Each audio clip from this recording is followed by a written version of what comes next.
บัดนี้เป็นครั้งที่83ตรงกับวันที่22กรกฎาคมพศ2569ข้าพเจ้านายนามสกุลวิรมเมืองรหัส017ขอเปล่งวาจาสาธยายพุทธมนต์และสาธยายธรรมถวายเป็นพุทธบูชาธรรมบูชาสังฆบูชาและเป็นอาจาริยบูชาแด่องค์บุตรทวดและหลวงปู่ศิลาขอเทพเทวดาเจ้าทั้งหลายโปรดจงมาอนุโมทนาในการสวดสาธยายของข้าพเจ้านี้ขอที่ภาพคุณพระรัตนตรัยครูบาอาจารย์เทพเทวดาทั้งหลายโปรดจงบันดาลให้จิตของข้าพเจ้าเป็นสมาธิอันควรแก่การสวดสาธยายมนต์ต่อไป อรหังสัมมาสัมพุทโธภควาพุทธังภควันตังอภิวาเทมิสวากขาโตภควตาธัมโมธัมมังนัมมัสสามิสุปฏิปันโนภควโตสาวกสังโฆสังฆังนามามิบทสวดชุมนุมเทวดาสมันตาจากกาวาเรสวตราคสันตุเทวตาสัพพมังมุนิราชสัสสุนตุสังฆามุขทังสักเคกาเมจารุเปคิริสิกขาลตาเตจันตาลิเขวิมานีทิเปละเทสักกาเมตารุวนาคาเนเคหวัตุมิเขเต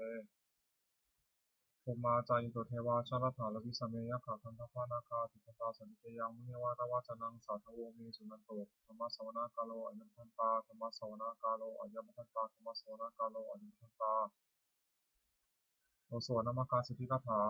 นะโมตัสสะภะคะวะโตอะระหะโตสัมมาสัมพุทธัสสะนะโมตัสสะภะคะวะโตอะระหะโตสัมมาสัมพุทธัสสะนะโมตัสสะภะคะวะโตอะระหะโตสัมมาสัมพุทธัสสะ บทสวดสัจจกิริยาคาถานาทิเมสารนังยังพุทธเมสารนังวรังเอเตนะสัจจวชนะสุทิเมหตุสัพพทานาทิเมสารนังยังธโมเมสารนังวรังเอเตนะสัจจวชนะสุทิเมหตุสัพพทานาทิเมสารนังยังสังโฆเมสารนังวรังเอเตนะสัจจวชนะสุทิเมหตุสัพพทาบทสวดมหาสมัยสูตรเนวเมสุตังเอกังสมัยยังพัทวาสัพเพสุวิหารติกัปเปโลตุสมิมหาวเนมหาตาภิกขุสังฆนาสัพพิมัจจาปะเตหิภิกขุสัพเพหิสัพพิเนวาราเตหิทัสสะหิจาโลกาทัพพิเทวตาเยตุนินาสันติตังอุติภะวันตังทัสสะนิยาภิกขุสังฆะ ตถาคตจตุนังสุทาวาสกายิกานังเทวานังเอตัสสะโอสิยังโกภควาสัพพิสุวิหารติกวิโรตุสมิมหาวเนมาตาภิกขุสังฆนาสัพพิมัจจาเตหิภิกขุสัพเพหิสัพเพวาราเตหิทัสสะหิจาโลกาธาตุหิเทวตาเยบุญินัสสันติตังอุติภควตังทัสสะนิยาภิกขุสังฆะยานุนามะยปิเยนะภควาเทตุปัสสังฆามายามะกวาสังฆามิตวาภควโตสันติเกปัจเจกภาภาภาสายมติ อัตโกตาเทวตาสายทามินามาพระวาปุริโสสัมมันทิตังวาปะหังสารยาภาษาตังวาปะหังสัมมิชยะเอวะเมวะสุทาวาเสสุเทเวสุวัตริตาภะโตปุระโตปะตุวังสุอัตโกตาเทวตาภะวันตังอภิวาเทตวายกรรมตังอัตังสุริกรรมตังทิตาโขเอกาเทวตาภะโตสังเกยิมัทธาภาสีมหาสมโยปวานัสมิเทวกายาสมาคตาคตาอิมังธรรมะสมยังสัทิตาเยวะปราชิตาสันติ อัตถโขปราเทวตาภควโตสันเกยิมัทังอภัสสีตัสสะพิทโวสมัทังสุจิตังอัตโนสุกัมมะกังสุสารถิวะนิตานิฆาเหตวาอินทิยานิรักขันติปฏิปาติอัตถโขปราเทวตาภควโตสันเกยิมัทังอภัสสีเชตวะกิลังเชตวะปริทังนิทักขิลังโอหะจมะเมชาเตจารติสุทาวิมลาสุขิมตาสุขันตาสุสุนทติอัตถโขปราเทวตาภควโตสันเกยิมัทังอภัสสีเยติจิพุทธังสันนังคตาเสนะเตคิมิสันติอปายภมิมหายามนุสังเทนังเทวะกยังปริภุเวสันติติ อัตถโขภควาภิกขุมันเตสีเยบุยีนาภิกขุเวทัสสะสุโลกาธาตุสุเทวตาสันนิมิตาหุติตถาคตังทัสสะนิยาภิกขุสังฆะเยปิเตภิกขุเวเหสุวัตินามัทนังอนันโตสัมมาสัมพุทธาเตสัมปิภควตานังเอตปะระวะเยวะเทวตาสันนิมิตาเหสุสัยเอตติเวหะอิตาระหิเยปิเตภิกขุเวภวิสันติอนาคตามัทนังอนันโตสัมมาสัมพุทธาเตสัมปิภควตานังเอตปะระวะเยวะเทวตาสันนิมิตาภวิสันติสัยเอตติเวหะอิตาระหิอาจิตสัมมิทิกเวเทวะกายนังนามานิทิตายุสัมมิทิกเวเทวะกายนังนามานิเทสิสัมมิทิกเวเทวะกายนังนามานิ ตังสุนันทาสตุกรรมนัสสิโกทัพพสิสามิติเอวังเตติโกเตติโกภวโตปัจจตุสงฆ์ภวายกัตถวตะสิโลกามนุกัสสามิยถาภุมาตัทสิตายสตาคิริกัพพังปณิตตาสมาหิตาปุตุเสวาสาลินาโลมหังสาวิจันติโนวัฏฏาริมุสาสุทาวิปัสสนามนาวิลาภิโยปัจจตุเตยตวาวเนคิริวัฏเตตตวาวิสัสสาสาวเกสัสเยเตเทวกายามกันตาเตยุชนะธรรมโทเตจัตตปัมมะโคสุตวามุสาสัสนังเตสัมปะตุราหุยนังอมุสานัสนังอเปเกสตามะทังสาสานาตังสัตเลหิ สตังเอเกสาสานังอมนุสานัมทัสสุงเตเกนะตัมมะคุสาสัพพะพุตตังอุตตสัพพะมิยาวะคิดวานะจัตมานะตวามิสัพพะสาวเคสัสเนระเทเทวกัญญาอภิกันตาเตชันถาภิโกเยหังกิตายุสามิทิระหินุโภคโส สัตตสังหสาวะขาบุมากับวิลาวัตวัยที่มันต้องช่วยมันต้องวันนั้นวันต่อเอสสิโนมาทำนานคำพิโกนังสมิโนนังจัสังหสาหิมาวตายขานันตัวนี้น้อยที่มันต้องช่วยมันต้องวันนั้นวันต่อเอสสิโนมาทำนานคำพิโกนังสมิโนนัง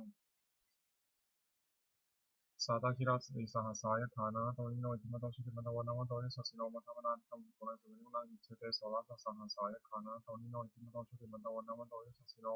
มาทำนานคำพิโกนังสมิโนนัง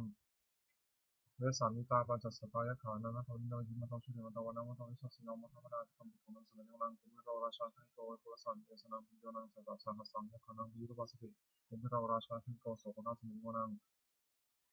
บุริมันจัตติสังราชาทัตตารัตโถปสัสสติกันทัพนาทิฏฐิมาราชายิสัสสิโสปุตติดาสาภาวันธรรมนามหันทาลายยิมตองชุติมันตวันนัมตวิสัสสิโนมัทธรรมนาคำพิคุนังสมิโนนังอากินันจัตติสังราชาบุรุษโหตปาสัสสิคุมพันนานาทิฏฐิมหาราชายิสัสสิโสปุตติดาสาภาวันธรรมนามหันทาลายยิมตองชุติมันตวันนัมตวิสัสสิโนมัทธรรมนาคำพิคุนังสมิโนนังปัจฉิมจัตติสังราชาบุรุปโขสัสสินังคณาทิฏฐิมหาราชายิสัสสิโสปุตติดาสาภาวันธรรมนามหันทาลายยิมตองชุติมันตวันนัมตวิสัสสิโนมัทธรรมนาคำพิคุนังสมิโนนังอุตรัญจัตติสังราชาคุโรตปาสัสสิยคณาทิฏฐิมหาราชายิสัสสิโสปุตติดาสาภาวันธรรมนามหันทาลายยิมตองชุติมันตวันนัมตวิสัสสิโนมัทธรรมนาวิกามุพิคุนังสมิโนนังปุริมาทิสังทัตตารัตโถทักขินาวุฒโกปชินารูปโขคุเวโรตังทิสังทัตตาโลเตมหาราชาสมันตาตัตตโลทิสังทัตตะลัมมนาทังสุวรรณิกวิเดวะเทเตสัมมัญญาวินัสสาคุจติกาสถามิยติทุเวเตทิภูจาวิภูโรธาสันทโนกรรมเสโถจันทิโนคันธุนิคันธุจัตตนะโอปามัญโยจาเทวสุโตธรรมาจริติตัสเสโนตันทะโพนโรชาชนโพอาภูมิจัสสิโกเจวะติมพระโรสุริยวัฏสาเอเตเตเมจาราชโนคัตถาสารังวิโมธรรมนาคัมภิกุณังสมิโนนังอัตถคุณัสสานะคาเวสาวะสังหตัชชะกัมภวสวาภูมิยคาสาเยติยมนาตถาราชาจาคุณคายาสิโนราวโนมหาโพสุทัสมิโนนังเยนะคาราเชสังสาหนังดิทิทัติชาติขิวิสุทธิจักขุวิหายสัตเทวนามาชาตาสิตาสุปนาอิติเดสนามังอภัยรธานาคาราชนามาสิสุปนาทุกิมามกาสุปโทสานิโมจันหิโกวายันตานาคาสุปนาสารนามังสุปทังชิตาวชิระหัตเทนะสมุทาสุราจิตาภัตโรวะสาวสเตจิมโนยสัสสิโนกาลนาชามาสมาสุราธนารุทัสสาวิรติติสุติปิจาวหานาโทตัมทิสหัสตจัพพุตตานาสัพเพโรจนามกาสนัยตวะพิสนานาหุทัพมะราหุพัทธามุปาขมุสังโยธานิพุทธิเตจุนังเสวนังนาโปจเทวาปฐวีจาเตชาวโยตถาคมโมรุณาอุณเทวาสมโมจยิสสาสสาเมตาคุมนาคาริตาคุเทวายสัสสิโนทัสสิเตหุสัพพะยสัพเพนาตาวินันติมัตุชิเตวันโนวันโนตาวิสัสสิโนมัทธรรมนาภิกขุปุณณสมิโนนังเวทุจเทวาสารีจาสมาจทุเวมาจันทสุบุสาเทวาจันทมกุบุรกิตาสุเรสุบุสาเทวาสุเรมกุบุรกิตานักตันิปุรกิตวาคุมทังวะหะกาวสุนามสุสิโธสัพพะคัมปริโตทัสเสเตทัสสะทากายาสัพเพนะตวินโนจิมโตเทเตวันโนวันโนตาวิสัสสิโนมัทธรรมนาภิกขุปุณณสมิโนนังทักขุสัพพุเทวาชาลมคิสิการิวะอริกาจโรชาจัมวะปุพพานิพาสิโนวรุณาสหัตมาจาจุตาจเนชกาสุรยานุจาคุวะคุวะสาวนิสิโนทัสเสเตทัสสะทากายาสัพเพนะตวินโนจิมโตเทเตวันโนวันโนตาวิสัสสิโนมัทธรรมนาภิกขุปุณณสมิโนนังสมานามะสมานามนุสามนุสตมังคิภาวุสกาตัวโคมนังทุสิกาสาธุนังเทวายุจาริตาสโนปาราคามหาปาราคาภิวายสัสสิโนทัสเสเตทัสสะทากายาสัพเพนะตวินโนจิมโตเทเตวันโนวันโนตาวิสัสสิโนมัทธรรมนาภิกขุปุณณสมิโนนังสุกาการุมหารุณาคุยข้าสังสารโอทาตะเกหะพระมุขาพุทธิวาจักรนาสันตตังนักชาติสกาสัญญาสัสสิโนปะเนมากรรมเชนโลเยติสาธุสติทัสเสเตทัสสะทากายาสัพเพนะตวินโนจิมโตเทเตวันโนวันโนตาวิสัสสิโนมัทธรรมนาภิกขุปุณณสมิโนนังเขมิยาตุจิตายามากาตกาตยสัสสิโนสัมภิกาลามัสสะสุนิมาชาสวานิลังนาลุยนานภูตะภูวะโรยิตาทัสเสเตทัสสะทากายาสัพเพนะตวินโนจิมโตเทเตวันโนวันโนตาวิสัสสิโนมัทธรรมนาภิกขุปุณณสมิโนนังสัทเถเตเพวะนิกายาสัพเพนะตวินโนนามันวายนะคัจเจเยจันเยสัสสะสะภูตะจริวิลังอุปนินามานาสวรรค์ภูกัตตังนังคัมจันทวัสสัจตังสุปรามาปรามาโตจาปุตายทิมโรสาสนังกุโรติสัตตะโสภคัสมิโกนังสาสัพพะมาโลกันังอัปปะมาภิเกติปัตตโนสุเกมันโนทิสมากายโยสัสสิโสทัสเสไทสราคุปะเจตาวาสวัตถิโนเตสังจามิสุรานาหะเตปะตะวะริโตเอเจสัพเพภิเตเสนเทเวสัพพะมะเขมราสนาภิกามิปัสสะคณะสัมมิยะถาคณะถาปันธานะคุณามิทังทุวสมุตตะเบระวะระคามะโมวิจิตปะยังอิติปะถามาสิโลกันังสินังอเดสิปานินาตะละมะจัสสะลังตะละมะเลทิตาวังนะถาวะวิสโกมิโตเทนะยันโตสุสุปะทะนะสัพเพนะทุติสังพุทโธแสดงว่าเสด็จสัพพามิยามะวะคิตวานะจุตวะตะวะวิสัทธาสาวะเกสิสเมนะเตมะสนาภิกขะเตชะนะสัพพุโธ จาตะปามะกรุสุตวาพุทธศาสนาวิตารักขิวะกัมมังสามัญปุชยุสัพเพวิชตาสังฆาวะเยติตายสัสสิโนมะทัติสามุติหิสาวกาเตชินะสุปฏิมโสปิชาหลวงปู่ทวดนะโมพุทธสัตว์คะเนมิยะหิภะคะวานะโมพุทธสัตว์คะเนมิยะหิภะคะวานะโมพุทธสัตว์คะเนมิยะหิภะคะวานวโกวาฉบับประชาชนสมเด็จพระมหาสมณเจ้ากรมพระยาวชิรยานวโรรสธรรมวิภาคทุกกักขโมสองทำอยู่การามาสองอย่างหนึ่งสติความรู้กล้าสองสัมปชัญญะความรู้ตัวทำเป็นโลกบาลคือคุ้มครองโลกสองอย่างหนึ่งมีฤทธิ์ความละอายแก่ใจสองอัตตาความเป็นตัวทำมันทำให้งามสองอย่างหนึ่งสติความอดทนสองสัจจะความสงบเงียบบุคคลหาได้ยากสองอย่างหนึ่งบุปการีบุคคลผู้ทำอุปการะก่อนสองกตัญญูกตเวทีบุคคลผู้รู้อุปการะที่ทำแล้วตอบแทนตีกาคือหมวดสามรัตนะสามอย่างพระพุทธหนึ่งพระธรรมหนึ่งพระสงฆ์หนึ่งท่านผู้สอนให้ปราชญ์ชุมชนของผู้ชอบด้วยกายวาจาใจตามพระธรรมวินัยที่ท่านเรียกว่าพระพุทธศาสนาชื่อพระพุทธเจ้าสองพระธรรมวินัยที่เป็นคำสั่งสอนของท่านชื่อพระธรรมสามหมู่ชนที่ฟังคำสอนของท่านแล้วปฏิบัติชอบตามพระธรรมวินัยชื่อพระสงฆ์เรื่องของรัตนสามอย่างพระพุทธเจ้ารู้ดีรู้ชอบด้วยพระองค์เองก่อนแล้วสอนผู้อื่นรู้ตามด้วยและทำเนียมรักษาผู้ปฏิบัติให้ตกในที่ชั่วพระสงฆ์ปฏิบัติชอบตามคำสอนของพระพุทธเจ้าและสอนผู้อื่นกระทำตามด้วยอาการที่พระพุทธเจ้าทรงสั่งสอนสามอย่างหนึ่งทรงสั่งสอนผู้ใจให้ฟังรู้ที่เห็นจริงในธรรมที่คนรู้คนเห็นสองทรงสั่งสอนเป็นเหตุผู้ทรงสั่งสอนมีเหตุให้ผู้ฟังตองตามให้เห็นจริงได้สามทรงสั่งสอนเป็นอัศจรรย์คือผู้ปฏิบัติตามย่อมปฏิบัติคือผู้ปฏิบัติตามย่อมได้ประโยชน์โดยสมควรแก่ความปฏิบัติองค์ว่าของพระพุทธเจ้าสามอย่างหนึ่งเนื่องจากทุจริตคือรู้ชั่วด้วยกายวาจาใจสองประกอบสุจริตคือรู้ชอบด้วยกายวาจาใจสามทำใจของตนให้หมดจดจากเครื่องสมองใจโลกโกรธหลงเป็นต้นทุจริตสามอย่างหนึ่งประพฤติชั่วด้วยกายและกายทุจริตสองประพฤติชั่วด้วยวาจาและวจีทุจริตสามประพฤติชั่วด้วยใจและมโนทุจริตกายทุจริตสามอย่างฆ่าสัตว์หนึ่งละช่อหนึ่งประพฤติผิดกรรมหนึ่งวจีทุจริตสี่อย่างพูดให้เกิดทุจริตที่ทำหยาบหนึ่งที่พระเจ้าหนึ่งมโนทุจริตสามอย่างโลภเกิดของเขาหนึ่งที่เราต้องได้เขาหนึ่งที่จิตจังของเขาหนึ่งทุจริตสามอย่างนี้ที่ไม่ควรทำบุญจะรักเสียสุจริตสามอย่างชอบด้วยกายวาจาใจหนึ่งประพฤติชอบด้วยกายเรียกกายสุจริตสองประพฤติชอบด้วยวาจาเรียกวจีสุจริตสามประพฤติชอบด้วยใจเรียกมโนสุจริตกายสุจริตสามอย่างเว้นจากฆ่าสัตว์หนึ่งเว้นจากลักทรัพย์หนึ่งเว้นจากผลผิดในกรรมหนึ่งเว้นจากสุจริตสี่อย่างเว้นจากพูดที่หนึ่งเว้นจากพูดส่อเสียดเว้นจากพูดคำหยาบหนึ่งเว้นจากพูดเจ้าหนึ่ง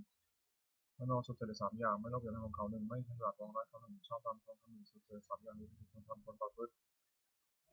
ิกุศลมูลสามอย่างร่างเงาของกุศลและกุศลมูลมีสามอย่างคือโลภะอย่างที่หนึ่งโทสะที่พุทธสาระคำหนึ่งโมหะลมโลที่หนึ่งเมื่อกุศลละมันนี้โลภะโทสะโมหะเป็นอยู่แล้วอกุศลอื่นที่เกิดขึ้นต้องเกิดขึ้นที่แต่ละก็จะมากขึ้นถึงนั้นละเสียกุศลมูลสามอย่างร่างเงาของกุศลและกุศลมูลมีสามอย่างคืออโลภะไม่อย่างที่หนึ่งอโทสะที่พุทธสาระคำหนึ่งโมหะไม่หลงหนึ่งถ้ากุศลมูลเหล่านี้โลภะโทสะโมหะก็ดีอยู่แล้วกุศลอื่นที่ไม่เกิดขึ้นต้องเกิดขึ้นที่เกิดแล้วก็จะมากขึ้นถึงนั้นที่เกิดมีสันดานสัพพุริสามัญญาถึงข้อที่สัตว์บุรุษตั้งไว้สามอย่างทานสละสิ่งของตนเพื่อเป็นประโยชน์แก่ผู้อื่นสองบริชาติบวชเป็นวายเว้นจากผิดในการละการสามารถตาปิติปทาปฏิบัติมานาบิดาของตนให้สุขอปันนากาปฏิปทาคือปฏิบัติไม่ผิดสามอย่างหนึ่งมีเพียรสังวรสำรวมสีหกคือตาหูจมูกลิ้นกายใจไม่ให้มีน้อยในวันไหนรู้ความเสียดสีลดความมัธยารู้ธรรมรมด้วยใจสองเพราะฉะนั้นมันเป็นตารู้จักประมาณในการกินอาหารแต่พอสมควรไม่มากไม่น้อยสามชาติที่ยันโยกประกอบความเพียรเพื่อชำระใจให้หมดจดหนึ่งแค่นั้นบ้างนะบุญกายาวทุกสามอย่างสิ่งที่ตั้งเป็นการบำเพ็ญบุญเรียกบุญกายาวทุกระยะสามอย่างหนึ่งธรรมะมุสลิมการประจักษ์พาสองเสนามุสลิมก็สาสีสามภาวนาไม่มุสลิมการเจริญภาวนาสามมีลักษณะสามอย่างลักษณะที่เสมอกันแก่สังขารทั้งปวงในสามลักษณะใจรักเพื่อนใจเป็นสามอย่างหนึ่งอนิจจตาความเขาเป็นที่สองทุกตาความทุกสามและตาความเขาเป็นที่ตนจตุกาขโมสีวิธีคือทำเป็นเครื่องเจริญสี่อย่างหนึ่งสัพพุริสังเสวะของท่านผู้ชอบด้วยกายวาจาที่เรียกว่าสัพพะสองสัพพะมัสสวนาฟังคำสอนของท่านโดยเคารพสามเดือนที่สองวันนิจการติดฟังที่จากสิ่งโดยชั่วโดยบัชอบสี่ธรรมานุธรรมะปฏิปฏิกับพุทธธรรมสมควรแก่ธรรมซึ่งไม่ต้องเห็นแล้วจากสี่หนึ่งปฏิตุปาทิสาวสันในประเทศสุขควรสองสัพพะสุขเสียภพสัตตบุรุษสามปัตตสมาธิต้องประชอบสี่เดชเประตับวิญญาณความมีผู้ได้ทำความดีไว้ในปางก่อนทำสี่อย่างนี้ดูแล้วนำสู่ความเจริญอคติสี่หนึ่งกับเงินพละให้การได้ฉันทาคติสองนี้เพราะไม่ชอบการเล่นโทสะคติสามไม่มขอไม่โมหะคติสี่นี้ครอบครัวเรียกพยาคติอคติสี่ประการนี้เป็นคนประพฤติอันตรายของพิสุสามเณรผู้วนใหม่สี่อย่างหนึ่งอดทนต่อคำสอนไม่ได้คือเบื่อต่อคำสั่งสอนที่เป็นตามสองเป็นคนหนึ่งแก่ปากแก่ท้องเป็นคนบางอย่างไม่ได้สามเพื่อในการคุยอย่างได้สูงยิ่งไปสี่รักผู้หญิงพิสุสามเณรผู้หวังความเจริญแก่ตนควรระวังอย่างไรอันตรายเสียไม่มีได้ ประธานคือความเพียรสี่อย่างหนึ่งสาวรประธานเพียรระวังไม่ให้บาปเกิดขึ้นในสันดานสองประหารประธานคือละบาปทุกแล้วสามภาวนาประธานคือที่กุศลเกิดขึ้นในสันดานสี่อนุรักษณประธานที่สามกุศลเกิดและไม่เสื่อมความเพียรสี่อย่างนี้ความที่ชอบควรประกอบให้มีในตอนอธิษฐานธรรมคือธรรมที่ควรตั้งไว้ในใจสี่อย่างหนึ่งปัญญารับรู้สิ่งที่ควรรู้สองสัจจะคือความจริงใจคือบุญผู้สิ่งใดก็ให้ได้จริงสามจากข้าสละสิ่งที่เป็นข้าศึกแก่ความจริงใจสี่อุปสมาสงบใจสองสิ่งที่เป็นข้าศึกความสงบอิทธิบาทคือคุณเครื่องให้สำเร็จคำประสงค์สี่อย่างหนึ่งศรัทธาพอใจและแค่ในสิ่งนั้นสองวิริยะที่ประกอบสิ่งนั้นสามจิตตะเอาใจฝักใฝ่ในสิ่งนั้นไม่ว่าทุกสิ่งที่ต้องสารมันถูกต้องพิจารณาเหตุผลในสิ่งนั้นคุณสี่อย่างนี้มีบุญไปแล้วเอาชนะบุคคลถึงสิ่งที่ต้องประสงค์ซึ่งมีวิสัยควรทำความไม่ประมาทในที่สี่สถานหนึ่งในการละกายทุจริตประพฤติกายสุจริตสองในการละวจีทุจริตประพฤติวจีสุจริตสามในการละมโนทุจริตประพฤติมโนสุจริตสี่ในการละความผิดของความไม่ถูกอีกอย่างหนึ่งระวังใจไม่ให้กำหนัดในอารมณ์เป็นที่ตั้งแห่งความกำหนัดสองระวังใจไม่ให้ขัดเคืองในอารมณ์เป็นที่ตั้งแห่งความขัดเคืองสามระวังใจไม่หลงในอารมณ์เป็นที่ตั้งแห่งความหลงสี่ระวังใจไม่มัวเมาในอารมณ์เป็นที่ตั้งแห่งความมัวเมาปาริสุทธิศีลสี่หนึ่งปาฏิโมกข์สังวรสำรวมในพระปาฏิโมกข์เป็นข้อที่พระเจ้าห้ามทำตามข้อที่พระองค์อนุญาตสองนิเทศสังวรสำรวมในสี่หกคือตาหูจมูกลิ้นกายใจไม่ให้ดีร้ายในเวลาอยู่ด้วยฟังเสียงดนตรีลิ้มรสถูกต้องพัฒนารู้ธรรมารมณ์ด้วยใจสามอาชีวะบริสุทธิ์ที่เรื่องชีวิตและทำให้ชอบไม่หลงข่าวเป็นชีวิตสิบปัจจัยปัจจัยขณะที่น่าเสียความจริงบริโภคปัจจัยสิบคือจีวรมิถบาทเสนาสนะและทิสัตไม่เวอร์พงศ์ปัญหาอารักขกรรมฐานสี่หนึ่งพุทธาสติและถึงคุณพระพุทธเจ้าที่มีในพระองค์และทรงพระคุณอย่างผู้อื่นสองเมตตาแผ่เมตตาจิตที่ใช้ให้สัตว์ทั้งปวงสุขหน้าสามสุภาพพิจารณาร่างกายตัวแรกผู้อื่นที่เห็นเป็นไม่งามสี่วันละสติถึงความตายชีวิตตนกรรมฐานสี่อย่างนี้คุณจะได้รู้พบอย่างสี่เมตตาความรักใคร่ปรารถนาใช้ไม่สุขสองกรุณาความสงสารที่จะช่วยความทุกข์สามเมตตาความพอดีเรื่องอื่นไม่ดีสี่เวทนาความวางเฉยไม่ดีใจไม่เสียใจเมื่อผู้อื่นความวิบัติสี่อย่างนี้เป็นประโยชน์ทั้งผู้ใหญ่สติปัฏฐานสี่หนึ่งกายานุปัสสนาสองเวทนานุปัสสนาสามจิตานุปัสสนาสี่ธรรมานุปัสสนาสติกำหนดพิจารณากายเป็นอารมณ์ว่ากายนี้สาวกายไม่ใช่สัตว์บุคคลตัวเราเขาเรียกกายานุปัสสนาสติกำหนดพิจารณาเวทนาคือสุขทุกข์ทั้งทุกข์สุขเป็นอารมณ์ว่าเวทนานี้ก็สักว่าเวทนาไม่ใช่สัตว์บุคคลตัวเราเขาเรียกเวทนานุปัสสนาสติกำหนดพิจารณาใจที่เศร้าหมองหรือของแม่เป็นอารมณ์ว่าใจนี้สักว่าใจไม่ใช่สัตว์บุคคลตัวเราเขาเรียกจิตานุปัสสนาสติกำหนดพิจารณาธรรมที่กุศลและกุศลที่จะเกิดกับใจเป็นอารมณ์ว่าใจนี้ก็สักว่าธรรมไม่ใช่สัตว์บุคคลตัวเราเขาเรียกธรรมานุปัสสนาธาตุกรรมฐานสี่ธาตุสี่คือธาตุดินไม่ปฏิฆาธาตุน้ำไม่อภธาตุธาตุไฟและเทโชธาตุธาตุลมไม่วายธาตุธาตุใดไม่สารเข้มแข็งเท่านั้นปฏิฆาธาตุปฏิฆาตุนั้นที่เป็นภายในคือผมขนเล็บฟันหนังเนื้อกระดูกที่ในกระดูกม้ามหัวใจตับหัวใจปอดเส้นใหญ่เส้นน้อยหันใหม่เก่าธาตุมีลักษณะอาบธาตุนั้นเป็นอาโปธาตุอาโปธาตุนั้นที่เป็นภายในคือดีแสดงน้องเลือดเหนียวข้อน้ำตาปริมาณน้ำลายและมูกข้อมูด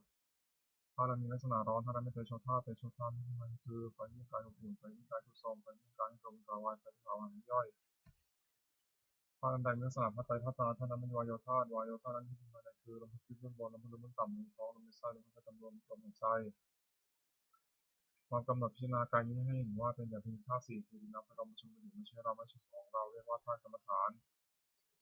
อริยสัจสี่หนึ่งทุกสองสมุทัยคือหนึ่งทุกเกิดสามนิโรธความดับทุกข์สี่มรรคข้อปฏิบัติที่ถูกความดับทุกข์ความไม่สบายกายไม่สบายใจที่ชื่อว่าถูกต้องของคนยากการหาความทะเยอทะยานที่ชื่อว่าสมุทัยก็เป็นเหตุทุกเกิดตัณหานั้นมีประเภทสามคือตัณหาความอยากในอารมณ์ที่น่ารักใคร่เรียกว่ากามตัณหาอย่างหนึ่งตัณหาความอยากไม่ต้องเรียกว่าภาวะตัณหาอย่างหนึ่งตัณหาความอยากไม่เป็นโน่นเป็นนี่เรียกว่าวิภาวะตัณหาอย่างหนึ่งความดับตัณหาในสิ้นเชิงที่กับหมดในเชิงนิโรธเพราะความดับทุกข์ปัญญาเห็นชอบว่าสิ่งนี้ทุกสิ่งนี้เห็นทุกเกิดสิ่งนี้ทางถึงความดับทุกข์ที่ชื่อว่ามรรคข้อเป็นข้อปฏิบัติถึงความดับทุกข์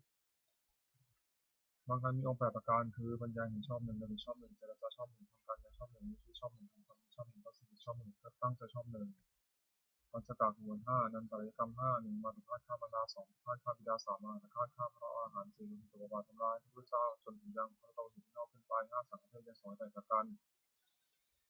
นกรรมห้าอย่างนี้เป็นบาปเป็นพิสูจน์ห้ามสวรรค์ห้ามนิพพานตั้งนิพพานราชิกของผู้ถือพระพุทธศาสนาห้ามไม่ทำเด็ดขาดอภิธรรมปัจเจกห้าหนึ่งคนที่ชำนาญก็เรียนว่าเราเป็นคนแก่ธรรมดาไม่รู้ความแก่ได้สองคนพิจารณาทุกวันรู้ว่าเรามีความเจ็บเป็นธรรมดาไม่รู้ความเจ็บไปได้สามคนพิจารณาทุกวันรู้ว่าเรามีความตายเป็นธรรมดาไม่รู้ความตายไปได้สี่คนพิจารณาทุกวันรู้ว่าเราต้องพัดพลาดจากของรักของชีวิตทั้งสิ้นห้าคนพิจารณาทุกวันรู้ว่าเรามีกรรมถึงตัวทั้งดีจากดีทั้งชั่วจากชั่วในสารชาติคณะธรรมคือทำความกล้าหาญห้าอย่างหนึ่งศรัทธาเชื่อถึงคุณเชื่อสองศีลรักษากายวาจาให้เรียบร้อยสามทำสัจจะความผู้ศึกษามาสี่เวรพระปารบความเพียรห้าปัญญารอบรู้สิ่งที่รู้องค์เห็นพิสูจน์ใหม่ห้าอย่างหนึ่งสำรวมในพระปฏิโมกข์เป็นข้อที่พระเจ้าห้ามทำตามข้อที่ทรงอนุญาตสองสำรวมสี่คือระวังตาหูจมูกลิ้นกายใจไม่ให้มีอะไรเข้ามาได้ในเวลารู้ 3ความบนพ้นไม่กระเดิดเฮฮา4อยู่ในเสนาสนะสงัดกั้นความชอบภิกษุเหมือนคุณตั้งอยู่ทำ5อย่างนี้องค์แห่งธรรมกถึกเป็นประเภท5อย่าง1แสดงธรรมไปโดยลำดับไม่ตัดละไม่ขัดความ2อ้างเหตุผลที่ทำให้ฟังเข้าใจ3ตั้งจิตเมตตาปรารถนาเป็นประโยชน์แก่ผู้ฟัง4ไม่แสดงธรรมเพื่อเห็นแก่ลาภ5ไม่แสดงธรรมกระทบตนและผู้อื่นคือว่าไม่มีคนศึกษาผู้อื่นภิกษุผู้ได้ธรรมกถึกคุณตั้งองค์5อย่างนี้ไว้ในตนธรรมะสวรรค์ที่2คืออานิสงส์การฟังธรรม5อย่าง1ผู้ฟังธรรมย่อมได้ฟังสิ่งที่ไม่เคยฟัง2สิ่งใดที่เคยฟังแล้วแต่ไม่เข้าใจชัดย่อมเข้าใจสิ่งนั้นชัด3บรรเทาความปวดเสียได้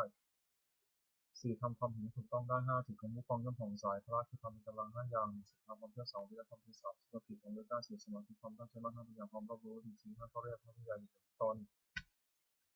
นิวรณ์5ทำมันกั้นจิตไม่ให้บรรลุความดีเรียกว่านิวรณ์มี5อย่าง1พอใจรักใคร่ในอารมณ์ที่ชอบใจวิโรธเป็นต้นเรียกคำฉันทะ2โมร้อยผู้อื่นเรียกพยาบาท3ความที่จิตหูและเคลิบเคลิ้มถึงอนิจจ์4ฟุ้งซ่านและรำคาญในทุกจักร6 3 5ลังเลไม่ตรงแรกเรียกวิจิกิจฉาขันธ์5กายกับใจนิวรณ์5กองในขันธ์5 1รูป2เวทนา3สัญญา4ขันธ์5วิญญาณ4กิริยาพรหมประชุมกันเป็นการนี้เรียกว่ารูปความรู้สึกอารมณ์ว่าเป็นสุขคือสบายกายสบายใจหรือเป็นทุกข์คือไม่สบายกายไม่สบายใจหรือเฉยๆคือไม่ทุกข์สุขเรียกว่าเวทนาความจำได้ไม่รู้คือจำรูปเสียงกลิ่นรสโผฏฐัพพะอารมณ์ที่เกิดกับใจได้เรียกว่าสัญญาเจตสิกธรรมคืออารมณ์ที่เกิดกับใจเป็นส่วนนี้เรียกกุศลส่วนชั่วเรียกอกุศลส่วนกลางๆไม่ดีไม่ชั่วเรียกอัพยากฤิเรียกว่าสังขารความรู้อารมณ์ในเวลาเมื่อรูปมันกระทบตาเป็นต้นเรียกว่าวิญญาณขันธ์นั้นย่นเรียกว่านามรูปเวทนาสัญญาสังขารวิญญาณอารมณ์ถ้าเป็นนามรูปเป็นรูปสักกะคือ6คารวะ6อย่างความเมื่อเฟ้อในพระเจ้า1ในพระธรรม1ในพระสงฆ์1ในคำปรึกษา1ในความไม่ประมาท1ในปฏิสัมพันธ์คือต้องรับอาศัย1ภิกษุคนทำคารวะ6ประการนี้สารียธรรม6อย่างทำเป็นที่ตั้งแห่งการทำเป็นที่ตั้งแห่งความให้ระลึกถึงเรียกสารียธรรม6อย่างคือ1ข้าพเจ้ากายกรรมประกอบด้วยการนี้ภิกษุสำเนียงตอนนั้นรับหลังคือช่วยคุณฝันคือการเป็นการด้วยกายมีพยาบาลภิกษุข้าพเจ้าได้ถึงเมตตา2ข้าพเจ้าวจีกรรมประกอบด้วยเมตตาในภิกษุสำเนียงตอนนั้นรับหลังคือช่วยคุณฝันคือการของเพื่อนกันด้วยวาจาเช่นกล่าวสั่งสอนเป็นต้นด้วยถึงเมตตา3ข้าพเจ้ามโนกรรมประกอบด้วยเมตตาในเพื่อนภิกษุสำเนียงทั้งตอนนั้นรับหลังคือที่จะถึงเพื่อนประโยชน์แก่เพื่อนกัน4ความรักที่ตนได้มาแล้วโดยชอบทำให้แก่เพื่อนภิกษุสำเนียงไม่ห่วงไว้บนห้องถึงผู้เดียว5รักษาศีลภิกษุเสมอกันคือภิกษุสำเนียงอื่นไม่ทำตนนี้ให้เป็นเกียรติผู้อื่น6มีความร่วมกันกับภิกษุสำเนียงอื่นไม่วิวาทกับใครๆเพราะมีความเห็นกันทำ6อย่างนี้ทำผู้พูดให้เป็นที่รักที่เคารพของผู้อื่นเป็นไปด้วยความสงเคราะห์กันและกันเป็นไปด้วยความไม่วิวาทกันและกันเป็นไปด้วยความพร้อมเพรียงเป็นอันหนึ่งเดียวกันอายตนะภายใน6ตาหูจมูกลิ้นกายใจอินทรีย์6ก็เรียกอายตนะภายนอก6รูปสิ่งที่เราพบคืออารมณ์ที่มาถูกต้องกายธรรมคืออารมณ์ที่เกิดกับใจอารมณ์6ก็เรียกวิญญาณ6อาศัยรูปกระทบตาเกิดความรู้ขึ้นเรียกจักรวิญญาณอาศัยเสียงกระทบหูเกิดความรู้ขึ้นเรียกโสตวิญญาณอาศัยกลิ่นกระทบจมูกเกิดความรู้ขึ้นเรียกคณวิญญาณอาศัยรสกระทบลิ้นเกิดความรู้ขึ้นเรียกชิวหาวิญญาณอาศัยโผฏฐัพพะกระทบกายเกิดความรู้ขึ้นเรียกกายวิญญาณอาศัยธรรมเกิดกับใจเกิดความรู้ขึ้นเรียกมโนวิญญาณสัมผัส6อายตนะภายในมีตามต้นอายตนะภายนอกมีรูปต้นวิญญาณมีจุดถึงเป็นต้นกระทบกันในสัมผัสมีชื่อตามอายตนะภายในเป็น6คือจักรสัมผัสโสตสัมผัสคณสัมผัสชิวหาสัมผัสกายสัมผัสมโนสัมผัสเวทนา6สัมผัสนั้นเป็นปัจจัยให้เกิดเวทนาสุขบ้างทุกบ้างไม่ทุกข์สุขบ้างมีชื่อตามอายตนะภายในเป็น6คือจักรสัมผัสสัชชาเวทนาโสตสัมผัสสัชชาเวทนาคณสัมผัสสัชชาเวทนาชิวหาสัมผัสสัชชาเวทนากายสัมผัสสัชชาเวทนามโนสัมผัสสัชชาเวทนาธาตุ6 1ปฏิวิธาตุธาตุที่2อัปธาตุคือธาตุน้ำ3เตโชธาตุคือธาตุไฟ4วายโยธาตุคือธาตุลม5กับสัทธาตุคือช่องว่างมีในกาย6วิญญาณธาตุคือความรู้อะไรได้สัตตกะคือหมวด7อปาริหานิทำ7อย่างทำไม่เป็นเรื่องความเสื่อมเป็นไปในความเจริญแต่เดียวชื่อว่าอปาริหานิทำ7อย่างคือ1มันประชุมกัน1ที่2เมื่อประชุมก็ความเพียรประชุมเมื่อเลิกประชุมก็ความเพียรเลิกและความเพียรช่วยกัน1ที่2จะต้องทำ3ไม่บัญญัติสิ่งที่พระพุทธเจ้าไม่บัญญัติขึ้นไม่ขอสิ่งพระองค์ทรงบัญญัติไว้แล้วสมาทานศึกษาในสิกขาบทที่พระองค์ทรงบัญญัติไว้4ภิกษุเราใดเป็นที่ใหญ่เป็นประธานใน2เคารพนับถือภิกษุเหล่านั้นเพื่อฟังที่คำของท่าน5ไม่ร่วมหน้ากับคำหยาบที่ขึ้น6มีในเสนาสนะป่า7ตั้งใจอยู่ว่าเพื่อนภิกษุสามเณรซึ่งเป็นผู้มีศีลซึ่งยังไม่รู้สาวาทขันธ์มาที่แล้วผลอยู่เป็นสุขทำจิตอย่างนี้ตั้งในผู้ใดผู้นั้นไม่มีความเสื่อมเลยแต่ความเจริญแต่เดียวอริยทรัพย์7ทรัพย์คือคุณความดีที่มีในสันดานอย่างประเสริฐเรียกอริยทรัพย์7อย่างคือ1ศรัทธาเชื่อถือคุณเชื่อ2ศีลรักษากายวาจาเรียบร้อย3หยุดทำในตบะพุทธฤ4โอรสปาสุตัวตบะ5ทางสัจจะความคนเคยได้ยินฟังมามากคือคำจำจงทำไม่รู้เสร็จปากยามาก6จาคะสละสิ่งสละให้ปันสิ่งของตนแก่คนที่ควรให้ปัน7ปัญญารู้สิ่งที่ประโยชน์และไม่ประโยชน์สัพพุริธรรม7อย่างทำของสัพพุรุษเรียกว่าสัพพุริธรรม7อย่าง1ธรรมยุตาความรู้จักเหตุรู้จักว่าสิ่งนี้มีสุขสิ่งนี้มีเหตุทุกข์2อธัญญุตา คนผู้รู้จักผลที่รู้จักว่าสุดเป็นผลอย่างนี้ที่เป็นผลอย่างนี้สามตัญญิตาคนผู้รู้จักตนว่าละว่าโดยชาติตระกูลยศสมบัติบริวารของดูและคุณธรรมทั้งนี้และตนและสมควรกับที่อยู่อย่างไรสี่ตัญญิตาคนที่รู้ประมาณในการแสวงหาที่ชีวิตแต่ทางที่ชอบและรู้จักประมาณในการบริโภคแต่สมควรห้าการยิตาคนรู้จักการเวลาสมควรในอันประกอบกิจนั้นหกปริสันนิตาคนที่รู้จักประชุมชนและกิริยาที่ต้องตอบประชุมชนนั้นว่าหมู่นี้เข้าไปหาจะต้องทำกิริยาอย่างนี้ต้องพูดอย่างนี้เป็นต้นเจ็ดบุคลาปโรปรายิตาคนรู้จักเรื่องบุคคลว่ามีคนมีคนพบคนมีคนไม่มีคนพบเป็นต้นสัพพุริธรรมมีเจ็ดอย่างหนึ่งสัตตปรุษประกอบด้วยธรรมเจ็ดประการคือมีสภาทำลายตบะเป็นตัวตบะเป็นคนเรื่องความมากเป็นคนมีความเพียรเป็นคนมีสติเป็นคนเป็นคนมีปัญญาสองจะปรึกษาสิ่งใดกับใครๆก็ไม่ปรึกษาเพื่อจะดีในตนและผู้อื่นสามจะคิดสิ่งใดก็ไม่คิดเพื่อดีในตนและผู้อื่นสี่จะพูดสิ่งใดก็ไม่พูดเพื่อจะดีในตนและผู้อื่นห้าจะทำสิ่งใดก็ไม่ทำเพื่อจะดีในตนและผู้อื่นหกมีความเห็นชอบมีเห็นว่าทำดีเป็นช่วยเป็นต้นเจ็ดที่ทานโดยเคารพคือเรื่องประโยชน์ของผู้ตัวให้และผู้รับทานนั้นไม่ทำการทิ้งเสียผู้ชมเจ็ดมีสติความเลิกล้าสองธรรมะวิทยาความสอบธรรมสามวิทยาความเพียรสี่ความหยุดยั้งห้าปฏิบัติความสงบใจและอารมณ์หกสมาธิความตั้งใจมั่นสติปัญญาความวางเฉยด้วยตามประเภทว่าสติสัมโพชฌงไปโดยลำดับจนถึงอุเบกขาสัมโพชฌงอันตรกับตัวแปรแล้วก็ทำแปดทำที่ครอบงำสันโลกอยู่และสันโลกนั้นเป็นไปตามจำนวนเรียกว่าโลกธรรมนั้นมีแปดอย่างคือวิรัตหนึ่งวิรัตหนึ่งวิรัตหนึ่งวิรัตหนึ่งวิพานหนึ่งสุขสันต์หนึ่งสุขหนึ่งทุกข์หนึ่งในโลกธรรมแปดประการนี้อย่างหนึ่งเกิดขึ้นบนพิจารณาว่าสิ่งนี้เกิดขึ้นแล้วแต่เราก็แต่ว่ามันไม่เที่ยงมันทุกข์มีความแปรปรวนเป็นธรรมดาคนรู้ตามที่จริงมันครอบงำจิตได้คือใหญ่มีส่วนที่ปรารถนาอยู่น้อยส่วนที่ไม่ปรารถนาลักษณะตัดสินธรรมวินัยแปดประการทำอย่างไรเป็นไปเพื่อความกำหนัดย้อมใจหนึ่งเป็นไปเพื่อความประกอบทุกหนึ่งเป็นไปเพื่อความสะสมต้องกิเลสหนึ่งเป็นไปเพื่อความอยากใหญ่หนึ่งเป็นไปเพื่อความไม่สันโดษที่ด้วยของที่อยู่คือมีอย่างนั้นหนึ่งเป็นไปเพื่อความทุกข์ที่ทั้งหมดคณะหนึ่งเป็นไปเพื่อความเกลียดค้านหนึ่งเป็นไปเพื่อความยุ่งยากหนึ่งทำเหล่านี้เพิ่งรู้ว่าไม่ใช่ทำไม่ใช่ที่นั้นไม่ใช่คำสั่งสอนของศาสดาทำแบบนี้เป็นไปเพื่อความคลายกำหนัดหนึ่งเป็นไปเพื่อความปราศจากทุกหนึ่งเป็นไปเพื่อความไม่สะสมต้องกิเลสหนึ่งเป็นไปเพื่อความอยากน้อยหนึ่งเป็นไปเพื่อความสันโดษมีเรื่องของอยู่หนึ่งเป็นไปเพื่อความสงัดจากโมหนึ่งเป็นไปเพื่อความเพียรหนึ่งเป็นไปเพื่อความเลี้ยงง่ายหนึ่งทำเหล่านี้คุณรู้ว่าเป็นธรรมนี้การเป็นคำสอนว่าศาสดามรรคมีองค์แปดหนึ่งสมาธิปัญญาเห็นชอบคือเห็นในเรื่องสัจสี่สองสามารถสังกัปปะเป็นชอบคือเป็นมิจฉาแต่กรรมในหรือนั้นไม่ปฏิบัติหนึ่งในหรือนั้นไม่ดีเพียงหนึ่งสามสัมมาวาจาเจรจาชอบคือเว้นจากวจีทุจริตสี่สัมมากัมมันตะทำการเงินชอบคือเว้นจากการทุจริตสามห้าสัมมาชีวะนิชีชอบคือเว้นจากความไม่เชื่อและความไม่ผิดหกสัมมาวิมัตติชอบคือในที่สี่สถานเจ็ดสัมมาสติชอบคือรู้ที่สี่สถานทั้งสี่แปดสัมมาสมาธิตั้งใจชอบคือเจริญทั้งสี่ในวงมรรคทั้งแปดนั้นชอบโลภชอบสองข้อในปัญญาสิกขาว่าจะชอบการเงินชอบเรื่องชีพชอบสองข้อในศีลสิกขาคือชอบเรื่องชอบตั้งใจชอบสองข้อในจิตตสิกขานวากาศสมุทรเก้ามาละคือมันถึงเก้าอย่างโกรธหนึ่งมันคือพินิจท่านั้นวิชยาหนึ่งปณีหนึ่งมายาหนึ่งมันคือทุกคนหนึ่งความปรารถนาและมุ่งหนึ่งทุกคนภาษากาขโมยสิทธิ์อกุศลกรรมบสิทธิ์แต่เป็นกายกรรมที่ทำด้วยการสามอย่างหนึ่งปาณาติบาตทำชีวิตสายตกร่วมคือฆ่าสัตว์สองนาทานเสียสิ่งของที่เจ้าของไม่ได้ให้ด้วยการขโมยสามการมีสูชาจารเป็นพิธีกรรมจะเป็นวจีกรรมคือทำด้วยวาจาสี่อย่างสี่มุสาวาทพูดเท็จห้าจิตปิสุนาวาจาพูดส่อเสียดหกครุสาวาจาพูดคำหยาบเจ็ดสัพพะปะราปะพูดเพ้อเจ้อจะเป็นมโนกรรมคือทำด้วยใจสามอย่างแปดอภิชาโลภะเป็นข่าวฆ่าพยาบาทพยาของร้ายเขาสิ่งมิจฉาทิฏฐิมีกิจจากของทำกรรมสิ่งอย่างนี้เป็นทางบาปไม่ควรดำเนินกุศลกรรมบทสิบจะเป็นกายกรรมสามอย่างปานาติปาตาวรามณีจากทำชีวิตสายตกล่วงสองอธินาทานาวรามณีจากถือสิ่งของที่เจ้าของไม่ได้ให้ด้วยกันขโมยสามการเมสุชาชาราวรามณีจากประพฤติกรรมจะเป็นวิจิกรรมคือทำด้วยวาจาสี่อย่างสี่มุสาวาทาวรามณีจากประเทศห้าปิสุนัยยาวาจายาวรามณีจากผู้สอบเสียดหกครุสัยยาวาจายาวรามณีจากผู้คำหยาบเจ็ดสัมภปาราภาวรามณีจากผู้เพ้อเจ้อจะเป็นมโนกรรมที่ทำด้วยใจสัญญาแปดอนัตติชาไม่ต้องแสดงข่าวฆ่าอภิบาทไม่ที่อยากฟ้องและเขาสิบสัมมาทิฏฐิเห็นชอบตามทองทำสิ่งอย่างนี้ทำบุญควรดำเนินบุญกิริยาทุกสิ่งอย่างหนึ่งธนมัยมุสลิมกรรมมาจากทานสองเสียมัยมุสลิมการสัตศีลสามภาวนามัยมุสลิมการเจริญภาวนาสี่อภิเจนามัยมุสลิมการประพฤติผลตนแก่ผู้ยากจนห้าวิยาวัจมัยมุสลิมการช่วยคนฝันกิจชอบหกปฏิภณมัยมุสลิมการให้ส่วนบุญเจ็ดปาตานุโมทนามัยมุสลิมการอนุโมทนาส่วนบุญแปดธรรมสวนัยมุสลิมการฟังธรรมเก้าธรรมะเทศนามัยมุสลิมการแสดงธรรมสิบพิธีชุกรรมการทำความเห็นให้ตรงทำที่บรรพชิตคนพิจารณาในเมืองสิบอย่างบรรพชิตพิจารณาในเมืองว่าแบบนี้เราให้ตระหนักพลาดแล้วการที่เราจะเป็นสำนักต้องทำงานกิริยานั้น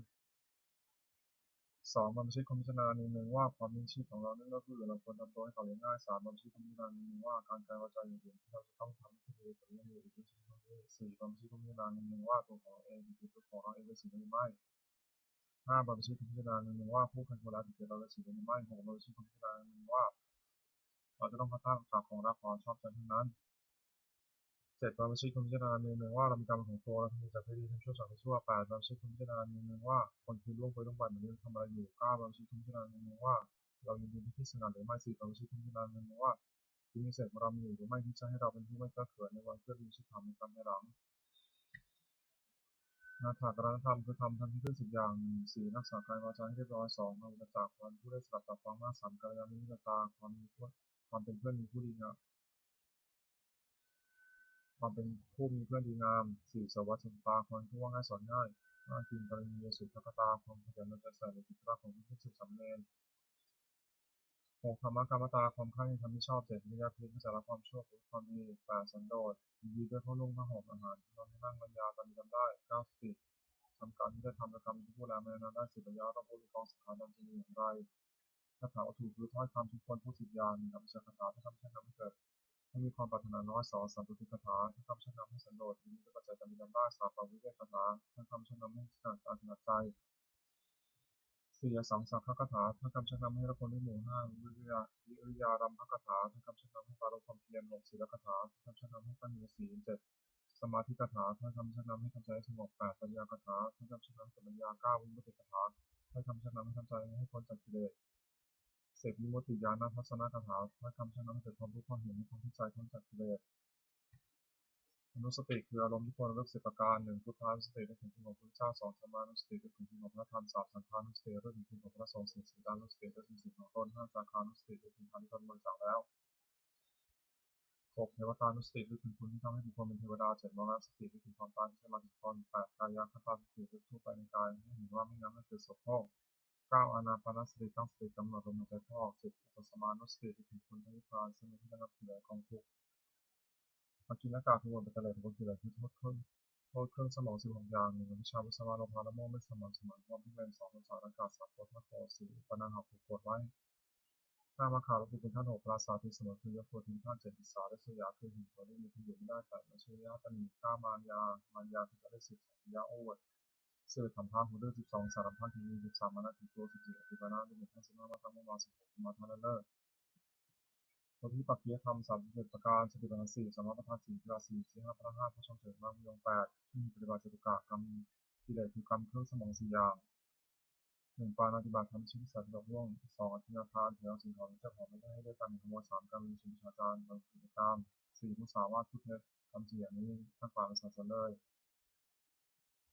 อบายมุขคือเหตุเครื่องชิบหาย4 อย่าง 1. ความเป็นนักเล่นหญิง 2. ความเป็นนักเล่นสุรา 3. ความเป็นนักเล่นการพนัน 4. ความเป็นชั่วนิดข้อ4 ประการนี้ไม่ควรประกอบคิดถามนิกถาประโยชน์คือประโยชน์ในปัจจุบัน4 อย่างฐานะสมรรถนะพร้อมด้วยความหมายในการประกอบกิจมีชีวิตก็ดีในการศึกษาและเรียนก็ดีในการทำธุระหน้าที่ของตนก็ดี 2. อารักขาสัมปทานพร้อมด้วยการศึกษาคือรักษาทรัพย์ที่แสวงหามาได้ด้วยความหมั่นไม่ให้เวรอันตรายก็ดีรักษาการงานตัวไม่สูญเสียผลก็ดี 3. กายานิมิตตาความมีเพื่อนคนดีเป็นของคุณชั่ว 4. สมาชิตาความมีชีวิตตามสมบูรณ์แต่กำลังทรัพย์ที่หาได้ฝึกคือน้ำไม่เป็นปัญญาสัมปรายิกถาประโยชน์คือประโยชน์ในหน้า4 อย่าง 1. ศรัทธาสัมปทานความเป็นศรัทธาคือเชื่อถือบุญเชื่อชื่นชอบทำดีดีช่วยไม่ต้องสอนศีลสัมปทานถึงมือ4คือรักษากายวาจาเรียบร้อยดีไม่มีข้อ 3. จาคะสัมปทานถึงพร้อมด้วยการบริจาคทานเป็นการเฉลิมศรีให้แก่ผู้อื่น 4. ปัญญาสัมปทานถึงพร้อมด้วยปัญญาจากบาปบุญถึงทอดประโยชน์ไม่ใช่ประโยชน์เป็นต้นนิตาปฏิรูปคือคนเพียรมี4 จำพวก 1. คนปองล่า 2. เดือนพวก 3. คนหัวจบ 4. คนชักชวนในทางที่หายคน4 จำพวกนี้ไม่ใช่มีแต่เป็นคนเพียรมีที่คนพบ1. คนปองเล่ามีลักษณะ4 1. คิดเอาแต่ได้ไฟเดียว 2. ถึงน้อยคิดเอาให้ได้มาก 3. ไม่มีใครแก่ตัวจะรับผิดของเพื่อน 4. คบเพื่อนคนเห็นแก่ประโยชน์ของตัว 2. คนมีที่ลักษณะ4 1. จะเอาของโรงแรมมาปราศัย 2. อ้างนามของมันมาปราศัย 3. ทำเพราะถ้าสิ่งทำอยู่ไม่ได้4. ออกปากไม่ได้ 3. คนหัวประจบมีลักษณะ4 1. จะทำชั่วต้องคอยตาม 2. จะทำดีต้องคอยตาม 3. ต่อหน้าว่าสัตว์4. ระหว่างตั้งนินทา 4. คนชักชวนในทางชิบหายมีลักษณะ4 1. ชักชวนดื่มน้ำเมา 2. ชักชวนที่กองคืน 3. ชักชวนให้มัวเมาในการแรก 4. ชักชวนให้กำนันมีแค่4 จำพวก 1. มีปาระ 2. มีเรื่องโสมทุกข์สัตว์มีประโยชน์ 4. มีความรักใคร่มี4 จำพวกนี้เป็นมิตรแท้ควรคบ 1. มีอุการะมีลักษณะ4 พบการเพื่อนผู้ประมาทแล้ว 2. พบการทรัพย์สมบัติของเพื่อนผู้ประมาทแล้ว 3เมื่อมีใครเป็นผู้ทนรับได้4เมื่อมีภาระช่วยออกทรัพย์ให้เกินกว่าที่ออกปาก2มีเรื่องสูงต้นทุนลักษณะ4 1ขยายความลับของตนอย่าเพื่อ2ของเราของเพื่อนไม่แพร่พาย3ไม่รักนี้ยกเว้นต่อ4และช่วยกับสละหน้า3มีประโยชน์ลักษณะ4 1ห้ามไม่ให้ทำความชั่ว2มีการตั้งอยู่ในความดี3ให้ฟัง4ไม่ฟัง4ของคำสอนให้4มีความรักใคร่เป็นลักษณะ4 1ที่ตัว2สุดตัว3เข้าถึงคนอื่นที่เรียนเพื่อนเสียรับรองคนที่ผู้สรรเสริญเพื่อนสังฆาวัตถุ4อย่าง1ทานให้ประสิทธิ์ของคนแก่ผู้อื่นคนให้ทาน2เทวจาเทระจาวาจาที่หวาน3อัตถจริยาเป็นผู้สิ่งที่เป็นประโยชน์แก่ผู้อื่น4สมานาตตาความเป็นคนมีตนเสมอไม่ถือตัวคุณทั้ง4อย่างนี้เป็นเครื่องที่เกี่ยวจากผู้อื่นไม่ได้สุขของพระ4อย่าง1สุขเกิดแต่ความมีทรัพย์2สุขเกิดแต่การจัดทรัพย์บริโภค3สุขเกิดแต่ความไม่ต้องเป็นหนี้4สุขเกิดแต่การประกอบการงานที่ปราศจากโทษความปรารถนาของบุคคลในโลกที่สมัยได้ยาก4อย่าง1ขอสมบัติจงเกิดแก่เราโดยคนที่ชอบ2ขอยศจงเกิดแก่เรากับญาติพวกพ้อง3ขอเราจงรักษาอายุยืนนาน4เมื่อสิ้นชีพแล้วขอเราจงบังเกิดในสวรรค์ทำเป็นเหตุให้สมหมายมีอยู่4อย่าง1ศรัทธาสมถะเป็นผู้ศรัทธา2ศีลสมถะเป็นผู้ศีล3จักขะสมถะเป็นผู้รู้จักทาน4ปัญญาสมถะเป็นผู้รู้ปัญญาคุณอันมั่งคั่งจะตั้งอยู่นานไม่ได้เพราะสถาน4 1ไม่แสวงหาพัสดุที่หายแล้ว2ไม่บูรณะพัสดุที่ทำค่า3ไม่รู้จักประมาณในการพวกสมบัติ4ตั้งสติเป็นผู้4ที่เป็นนักเรียนเข้าเรียนที่หวังจะรู้ประตูของในสถานศิลปการที่เสียธรรมของคารวะ4 1สัจจะซื่อเกียรติการ2ธรรมะรู้จักผลของตน3ปฏิโยชน์ตน4จาคะสละให้ภาษีของตนคนทุกคนให้ปัญจกะประโยชน์เกิดแต่การถือพวกทรัพย์5อย่างส่วนงานพวกทรัพย์ได้ชอบแล้ว1ตัวมานาบิดาบุตรบิดาบอกให้ที่สุด2เลี้ยงเพื่อฝูงสุข3มาผ่านตอนที่เกิดแต่เหตุต่างๆ4ทำให้อย่างอยู่ไปกอกายอย่าจะพิสุขข้อยากกอกายอย่าจะพิฟ้าแผ่ขอควายผูกผ้าเป็นพิธีทำบุญที่ตายตรงนั้นสักทีถวายประโยชน์มีภาษีคำต้นขอสร้างเทวดาพีทำบุญที่เทวดา5บริจาคทานในสมณธรรมผู้ปราพิชอบศีล5 1ปานาติปาเวลาไม่มีจากคำชี้สั่งของร่วงไป2อธินาทานาวรมีวิจากเถียวสิ่งของที่เจ้าของไม่ได้ให้ด้วยการหนึ่งขโมย3การเมสุวิชาจาราวรมีวิจากของพิธีการ4มุสาวทาวรมีวิจากพุทธเท็จ5สุราเมรยามัชฌปปาทิฏฐานาวรมีวิจากดิบมังคีสุราเมรัยอริยตั้งประมาท4 5ประการนิพพานของสาบนินิชาวานานิชาคือการขันธ์ทัพ5อย่าง1การที่ประหาร2ขายหรือ3ขายเป็นสำหรับข้าผู้ได้ในหาสิ่งขายธรรมะ5ขายอภิการขาย5อย่างนี้เป็นห้ามบาสไม่ประกอบสมบัติของวาสง5ประการ1ประกอบด้วยศรัทธา2มีศีลประเสริฐ3ไม่ถือมงคลตื่นข่าวผู้เชื่อกรรมไม่เชื่อมงคล4ไม่แสวงเขตบุญนอกพุทธศาสนา5มันคือบุญแต่ในพุทธศาสนาวาสกนี้ตั้งอยู่ในสมบัติ5ประการและขึ้นจากวิปัสสนา5ประการซึ่งนี้ผลิตจากสมบัตินั้นสังขารเป็น6 1บัวทิมที่ที่เบื้องหน้ามารดาบิดา2ทักษิณที่ที่เบื้องขวาอาจารย์3ปัจฉิมที่ที่เบื้องหลังบุตรภรรยา4อุตันที่ที่เบื้องซ้ายเมฆ5หินที่ที่เบื้องต่ำบางของคนในวันที่ที่เบื้องบนสมณพราหมณ์1ปุราธิมที่ที่เบื้องหน้ามารดาบิดาบุตรพรหมวงศ์นักฐาน5 1ท่านเป็นมาลาลินที่ตอบ2ท่านถึงท่าน3ดำเนินสกุล4ทุกตอนนี้เป็นสำหรับสัมมาดกเมื่อทะลุมาไปแล้วทำบุญหนุนที่ท่านมารดาบิดาได้รับบำรุงชีวิตแล้วย่อมรู้ความบุตรสถาน5 1ห้ามไม่ให้ทำความชั่ว2แนะนำให้ตั้งอยู่ในความดี3ให้ศึกษาศิลปวิทยา4ของวิทยาที่สมควรให้5มอบทรัพย์ให้ในสมัย2สักดิ์สิทธิ์ที่พระผาอาจารย์4พรหมวงศ์นักฐาน5 1รู้ขึ้นรับ2ด้วยเข้าไปยิงขอรับใช้3ด้วยเชื่อฟัง4ด้วยประธาน5ด้วยเรียนศิลปวิทยาและเคารพอาจารย์ได้รับบำรุงชิงยาย่อมข้อ10ด้วยสถาน5 1แนะนำดี2ให้ได้ดี3ของศิลปะให้ซื่อเชิงไม่ปิดบังอำพราง4ยกย่องให้ปรากฏในเพื่อนฝูง5ทำความป้องกันในนักที่ทั้งหลายเกี่ยวกับที่ทั้งหลายที่ไม่อยาก3ปัจฉิมที่ที่ข้างหลังภรรยาสามีคือมารุงในสถาน5 1ยกย่องถือว่าเป็นภรรยา2ด้วยไม่ถึง3ด้วยไม่ฝึกม่งใจ4เรื่องมอบความอยากให้5ให้ขั้นของตัวภรรยาได้รับบำรุงชิงยาย่อมข้อสามีด้วยสถาน5 1จากการยังมี2สงเคราะห์ข้าที่ถูกผลที่3ได้ดูร่วงใจหัว4รักษาทรัพย์ที่ถูกทำให้ไว้5ที่ยังไม่เกิดการกิจการทวง4การที่เบื้องซ้ายมีกรบุตรคุณรุงในสถาน5 1ด้วยการ2ด้วยเจรจาให้ความเรา3ด้วยประโยชน์4ด้วยความเป็นผู้มีตนเสมอ5ด้วยไม่เกินการคาดแต่ความเป็นจริงมีได้รับบำรุงชีวิตแล้วย่อมรู้ข้อคุณบุตรในสถาน5 1รักษามีผู้ประมาทแล้ว2รักษาทรัพย์มีผู้ประมาทแล้ว3ไม่มีใครเอาเป็นผู้พิมพ์ได้4ไม่ละทิ้งยังมีบัตร5นับถือตลอดในของมิตร5เหตุที่ต้องตามบางในพึงลงในสถาน5 1รู้จักการงานให้ทำตามสมควรกำลัง2มีอาหารและรางวัล3ได้พยาบาลด้วยรักษาพยาบาลในเวลาเจ็บไข้4ด้วยแจกของก็แต่ประหลาดให้กิน5ด้วยตัวในสมัย บ่าวแล้วเราลงชนแล้วย่อมมาเคาะนายด้วยสถานห้าหนึ่งขึ้นทำการเงินเก่านายสองเลิกการงานหลังนายสามถือเอาเป็นของที่นายให้สี่ทำการงานที่ดีขึ้นห้านำทุนของนายไปสะสมในนั้นของอุปนิมิตที่ทุกวนสำนักพราหมณ์คือบุตรพึงบำรุงด้วยสถานห้าหนึ่งเมื่อใดกรรมคือทำอะไรประกอบด้วยเมตตาสองด้วยวจีกรรมคือพูดอะไรประกอบด้วยเมตตาสามด้วยมโนกรรมคือคิดอะไรประกอบด้วยเมตตาสี่ด้วยความเป็นผู้ไม่ผิดประตูคือไม่ได้ห้ามเข้าบ้านเรือนห้าไม่ให้มีสภาสำนักพราหมณ์ได้รับรู้ชีวิตแล้วย่อมมนุษย์คือบุตรสถานหกหนึ่งห้ามมีการทำความชั่วสองตั้งอยู่ตรงนี้สามอนุเคราะห์ด้วยน้ำใจงามสี่ที่ไม่ฟังถึงไม่ฟังห้าทำสิ่งที่ไม่ฟังและแจมหกทำผลให้วายมุกคือเหตุเพื่อชิบหายหกหนึ่งน้ำมาสองเที่ยวฟังคือสามเที่ยวดูกระเลสี่ทำงานห้าครบคุณช่วยเป็นหนึ่งหกทำงานหนึ่งเล็บน้ำมันเพื่อโทงเจ็ดซับสองกรรมความพิพากษาเกิดโรคสี่ต้องติเตียนห้ามันก็จะอายหกตอนกำลังยาสองเที่ยวกลางคืนข้าหกหนึ่งชื่อว่าไม่รักษาตัวสองชื่อว่าไม่รักษาลูกเมียสามชื่อว่าไม่รักษาทรัพย์สมบัติสี่เป็นที่กำลังหนูทั้งหลายห้ามันเกิดความหกได้รับความลำบากมากสามที่ดูกระเลมีโทษตามวัตถุที่ดูหกหนึ่งรับที่ไหนไปที่นั่นสองกับรองที่ไหนไปที่นั่นสามมีสิทธิฟังที่ไหนไปที่นั่นสี่เสียทที่ไหนไปที่นั่นห้าเพลงที่ไหนไปที่นั่นหกเพลงที่ไหนไปที่นั่นสี่เล่นกรรมนั้นข้อหกหนึ่งไม่ชนะย่อมก่อเวรสองไม่แพ้ย่อมเสียทรัพย์ที่เสียไปสามทรัพย์ย่อมชิบหายสี่ไม่เคยช่วยถือข้อกรรมห้าไปที่มีหมายของเพื่อนหกไม่เคยส่งแสดงนั้นด้วย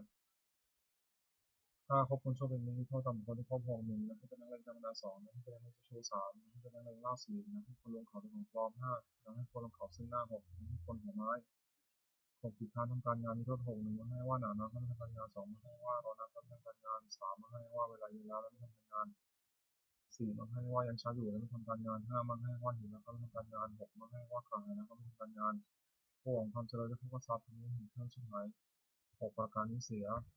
ปฏิภณคาถายาเทวตาสันติวิหารามาสมุทรไมตรบริเทเป็นพนมาเทนาวันปุชตาสดของพระข้าวิหารามันทะเล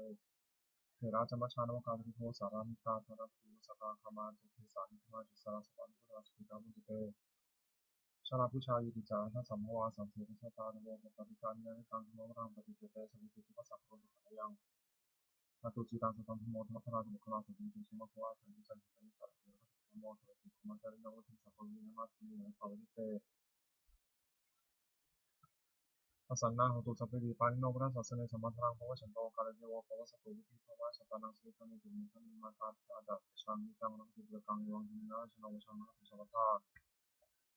เทวตาวิโยชนะคาถาทุกขปตาจิตุขาพิยตาจิตุพิยาสุขปตาจิตโสกาหุตุสัพพิตินานิโนเอตามตาจังหิสัมมตังพิยสัมมตังสัพพิจานุวัตถุสัพพะสัมพุทธิยาธนังทันตุสัพพิยาสิรังนะหัตุสัพพทาภาวนาพิยตังหุตุพัชตุเทวตานัตตาสุมังคลคาถาโหตุสัพพังสุมังคลังรักขุสัพพะเทวตาสัมพุทธังภาวนาโสติปุญญาตรังโหตุสัพพังสุมังคลังรักขุสัพพะเทวตาสัมพุทธังภาวนาโสติปุญญาตรังโหตุสัพพังสุมังคลังรักขุสัพพะเทวตาสัมพุทธังภาวนาโสติปุญญาตรังสัพพิพุทธาภลปัตตาปัจเจกานันเตพลังอหันตานันจัตเดชนะรักขุมัมิสังโสสัพพิพุทธาภลปัตตาปัจเจกานันเตพลังอหันตานันจัตเดชนะรักขุมัมิสังโสสัพพิพุทธาภลปัตตาปัจเจกานันเตพลังอหันตานันจัตเดชนะรักขุมัมิสังโสสัพพิพุทธาภลปัตตาปัจเจกานันเตพลังอหันตานันจัตเดชนะรักขุมัมิสังโสสัพพิพุทธาภลปัตตาปัจเจกานันเตพลังอหันตานันจัตเดชนะรักขุมัมิสังโสสัพพิพุทธาภลปัตตาปัจเจกานันเตพลังอนันตานันจัตเดชนะรักขุมัมิสังโสสัพพิพุทธาภลปัตตาปัจเจกานันเตพลังอหันตานันจัตเดชนะรักขุมัมิสังโสสัพพิพุทธาภลปัตตาปัจเจกานันเตพลังอหันตานันจัตเดชนะรักขุมัมิสังโสสัพพิพุทธาภลปัตตาปัจเจกานันเตพลังอหันตานันจัตเดชนะรักขุมัมิสังโส แผ่เมตตาให้ตนเองหาสุขโตมีขอทั้งสั้นทำสุขหามิตรโตมีขอทั้งเจ้าปราศจากความทุกข์หาวโรมีขอทั้งเจ้าปราศจากเวรหาพิยาประชมีขอทั้งเจ้าปราศจากอุปสรรคอันตรายทั้งปวงสิ่งเทียมร่างปัญญาดามีขอทั้งเจ้าเป็นความสุขสัจจารักษากายรักษาใจให้พ้นจากความทุกข์ไปทุกข์เถิดโมสวดแผ่เมตตาสรรพสัตว์ทั้งหลายสรรพสัตว์ตาสิ่งทั้งหลายที่ทุกข์เกิดแก่เสียดายด้วยกันทั้งหมดทั้งสิ้นเวลาของตัวจงประสบสุขเถิดจะได้มีเวรจากการก็เลยอัพยาประชาของตัวจงประสบสุขเถิดจะได้มีสกการะเลยมีทางของตัวจงประสบสุขเถิดจะได้มีความทุกข์กายทุกใจเลยสุขเสียก็นั่งบริหารตัวจงมีความสุขกายเสียใจรั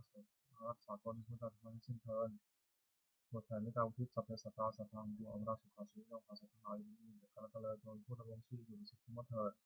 กตังบุญยังพลังไม่หาสมุทรทีพระนุเตขอสัตว์ทั้งหลายจงได้ส่วนผลบุญที่พระเจ้าได้บำเพ็ญในการวาจาและน้ำเพลินขอที่สองเห็นผลที่กุศลนี้จงเป็นสาระสิริมงคลแก่พระเจ้าแคปภาพปลอดภัยจากทุกโศกโรคภัยอันตรายทั้งปวงที่แหล่งและได้จริตมั่นคงเป็นสมาชิกชอบธรรมคำว่าไม่มีอดอยากยากจนขอให้มีเด็กพระเจ้า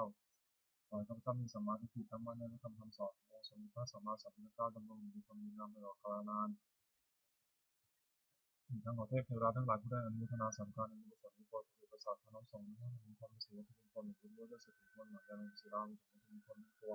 ที่สามสิ่งอำนวยไปจัดสร้างขึ้นให้ถึงมีพุทธคุณภาพคุณภาพและพันธุภาพศักดิ์สิทธิ์อำนวยผลมีสิริมงคลแบบนี้ข้างครองวิชาการเทิน